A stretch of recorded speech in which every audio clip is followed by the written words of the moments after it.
आज मैं आपको बताऊँगा कि ई-कॉमर्स बिज़नेस आप किस तरह से स्टार्ट कर सकते हो, कितने ऑप्शंस आपके पास अवेलेबल रहते हैं ई-कॉमर्स बिज़नेस के लिए। अगर आप इनिशियली स्टार्ट कर रहे हो लो बजट में, कैसे आपको स्टार्ट करना चाहिए और आपका बजट अच्छा है तो आप किस तरह से इसकी कैसे स्ट्रेटेजी लगा के आप उसे ग्रो कर सकते हो। जब आप बेसिकली पूरे नए हो तो सबसे पहला ऑप्शन ये है आपके पास कि आप रीसेलिंग कर सकते हो। आपने देखा होगा मीशो में एक ऑप्शन यहाँ पे होता है रीसेलिंग का। आप मीशो से प्रोडक्ट लेके आप वहाँ पे लिस्टिंग करके बेच सकते हैं। सपोज आपने ₹200 का कुछ प्रोडक्ट लिया, उसे ₹250 में लिस्टिंग करके बेच सकते हैं। लेकिन यहाँ पे लिमिटेशंस है कि सेम प्रोडक्ट सेम प्लेटफॉर्म पे आप लिस्टिंग कर रहे हो तो वहाँ पे इशू ये आएगा कि वहाँ पे उस प्रोडक्ट पे ऑलरेडी ट्रैफिक जा रही है, तो कंपेयर करके वो आपके पास सेल आने के चांसेस कम होंगे। लेकिन हाँ, अगर आप स्टार्टिंग करना चाहते हो, बजट नहीं है, तो इस तरह से भी कर सकते हो। आप इनिशियली लेवल पे अच्छी ट्रैफिक आ जाएगी, अगर अच्छी ट्रैफिक आ जाएगी तो ठीक ठाक वहाँ पे इनकम जनरेट कर सकते हो। लेकिन हाँ, स्कोप नहीं इसमें, लिमिटेड है। सेकंड है आपका सोशल कॉमर्स। सोशल कॉमर्स होता क्या है, तो आपने बेसिकली देखा होगा लोग अपने व्हाट्सएप में स्टेटस डालते हैं, इंस्टाग्राम में रील्स डालते हैं, स्टोरी डालते हैं, पोस्ट डालते हैं, फेसबुक में पोस्ट डालते हैं, तो अपने प्रोडक्ट और सर्विसेज को आप ऑनलाइन बेच सकते हो। जैसे बहुत सारे आपने देखो कि कपड़ों के दुकानदार अपने प्रोडक्ट को दिखा दिखा के बताते हैं कि ये प्रोडक्ट है, वो प्रोडक्ट है, तो प्रोडक्ट के बारे में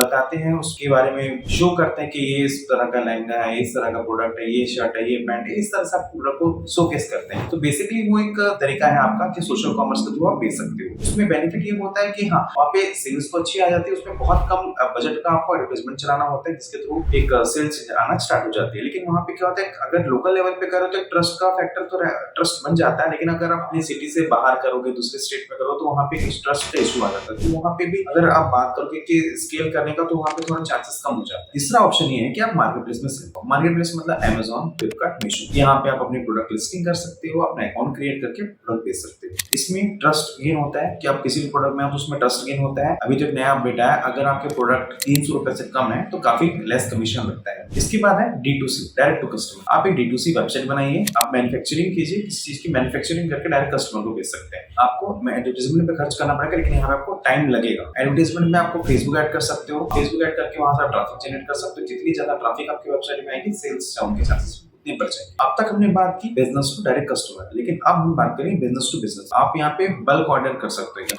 अगर आप मैन्युफैक्चरर हो तो आप इंडिया मार्ट में जाकर लिस्ट कर सकते हैं, वहां से आपको ऑर्डर्स आ सकते हैं। ऑर्डर्स आते हैं, उसमें ये कि क्वांटिटी में ऑर्डर आते हैं, लेकिन वहाँ पे सबसे बड़ा एक ड्रॉबैक होता है कि वहाँ पे पैसे फंसने के चांसेस ज्यादा होते हैं। वहाँ पे उधारी और क्रेडिट वाला पास होता है, तो उससे आपको बच के रहना है। इसके बाद है काफी ट्रेंडिंग चीज है ड्रॉप शिपिंग। आपको प्रोडक्ट बनानी है, उसके बाद आपको वेबसाइट बनानी है, उसके बाद उसमें प्रोडक्ट लिस्टिंग करनी है, जो भी उसमें ऑर्डर आएगा आपको हमें कमीशन मिल जाएगा। लेकिन ड्रॉप शिपिंग आप कर रहे हो तो उसमें आपको एडवर्टाइजमेंट पे अच्छे खासे इन्वेस्टमेंट करने होते हैं, क्योंकि 1000-2000 रुपए पर डे लेके चलो, तब जाके अच्छी खासी इनकम आप जनरेट कर पाओगे। इसके अलावा अगर आप 40 लाख के ऊपर के प्रोडक्ट बेच रहे हो, आपका टर्नओवर 40 लाख से ऊपर हो गया, तो आपको जीएसटी की जरूरत है ही। अगर उससे कम है तो आपको जीएसटी की जरूरत नहीं है। लेकिन फिर भी अगर आप इंटर स्टेट करते हो, दूसरे स्टेट में ट्रांजेक्शन करते हो, दूसरे स्टेट में करते हो, तो आप जीएसटी लेके रखिए, क्योंकि यहाँ पे अगर आप ई कॉमर्स सेल करो, जीएसटी की जरूरत आपको पड़ेगी।